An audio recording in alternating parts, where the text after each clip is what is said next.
No fears, no chains. Invites you to live a life of emotional abundance. Written by Vanessa Pisuto. Narrated by Belinda Sainsbury. Good morning, dear friends. Today, November the 2nd, our devotion is entitled Stop Fighting. Our scripture reading is from Psalm 46 and verse 10. Stop fighting, he says, and know that I am God, supreme among the nations, supreme over the world. Most Bibles translate this verse by using the phrase be still instead of stop fighting. Therefore, we usually interpret it as a call to spend time alone with God, to slow down and to hear His voice. That is obviously an excellent idea. However, this verse has much more to teach us.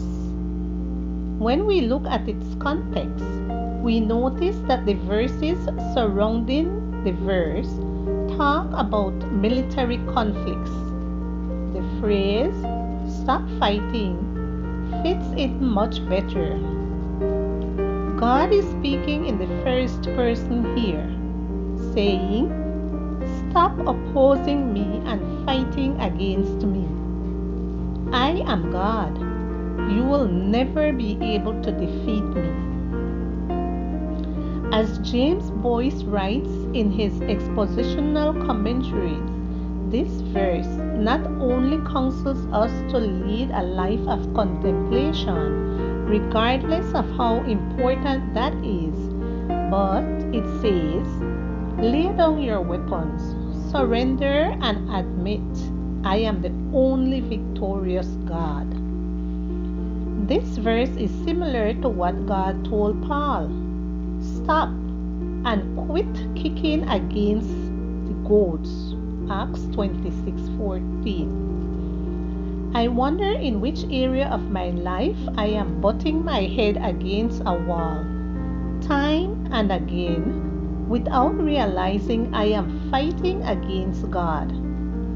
When Jacob fought against the angel at Penuel, a simple touch of his hip proved to him that he could not win the battle on his own strength.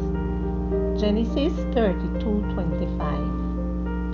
Jacob won when he surrendered, when he realized the spiritual dimension of what he was doing, and when, on his knees, he asked for a blessing. Psalm 46 begins with these words, God is our shelter and strength, always ready to help in times of trouble. Psalm 46:1. It is an invitation to stop fighting against God, not to depend on our strength, and to find refuge and rest in Him. In Psalm 46, at the end of every stanza, we find the words Selah, which is possibly a sign of musicians to make a pause, allowing the congregation to meditate on what they had just sung. I propose you and I pause for prayer now to notice and surrender areas in which we have been fighting against God. Dear Lord, if there are areas in my life in which I am fighting against your will, please show them to me, even if it comes through critical comments others make about me. I do not want to waste time and energy on a useless battle. I surrender to your will completely. I am willing to receive your correction. Stop fighting, he says, and know that I am God, supreme among the nations, supreme over the world. Psalm 46 and verse 10.